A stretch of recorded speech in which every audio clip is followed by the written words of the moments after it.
नमस्कार दोस्तों, हमारे चैनल पर आप सभी का स्वागत है। दोस्तों, आज की कहानी है रस्सी की गांठ। भगवान गौतम बुद्ध अपने शिष्यों को किसी न किसी माध्यम से शिक्षा देते रहते थे।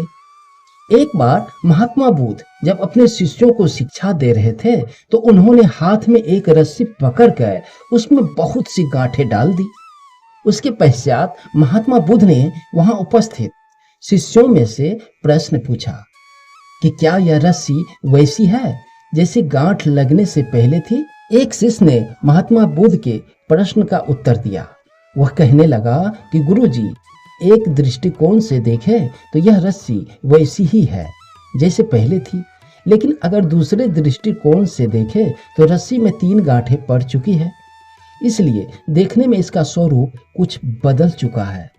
लेकिन एक सत्य यह भी है कि बाहर से देखने पर चाहे इनका स्वरूप बदल चुका हो, लेकिन भीतर से इनके बुनियादी रूप में यह पहले जैसी है। शिष्य का उत्तर सुनकर महात्मा बहुत संतुष्ट हुए। उनके पश्चात महात्मा बुद्ध ने कहा कि मैं रस्सी की इन गांठों को खोल देता हूँ।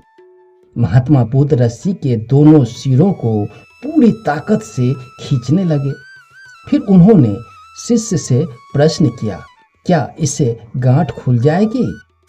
इस शिष्य ने तुरंत उत्तर दिया, नहीं नहीं, इससे तो गांठें और अधिक कस जाएगी।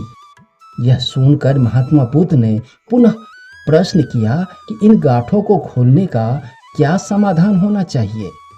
शिष्य तुरंत बोला, गुरुजी, हमें इन गांठों को ध्यान से देखना चाहिए कि इनकी गांठें कैसी लगी हुई है। उसके पश्चात इनको खोलने का प्रयत्न करना चाहिए। शिष्य का उत्तर सुनकर महात्मा बुद्ध मुस्कुराए और मुस्कुराते हुए बोले कि जीवन का तो यही सूत्र है। आप लोगों को समझाना चाहता हूँ कि आप जीवन में जब कभी भी किसी समस्या में फंसे तो सबसे पहले उस समस्या का कारण ढूंढें और फिर उनका निवारण करें।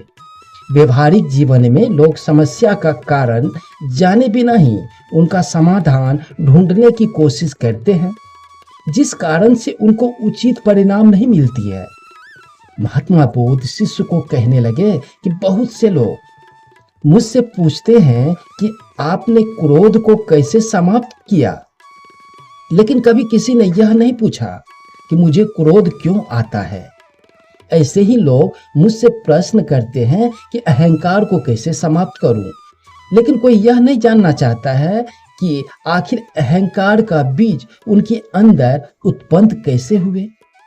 जैसे रस्सी में गांठ लगने के बाद भी उनका वास्तविक स्वरूप नहीं बदलता, वैसे ही व्यक्ति में चाहे जैसे भी अवगुण पैदा हो जाए, उनको अंदर की अच्छाई कभी समाप्त नहीं कर सकती है।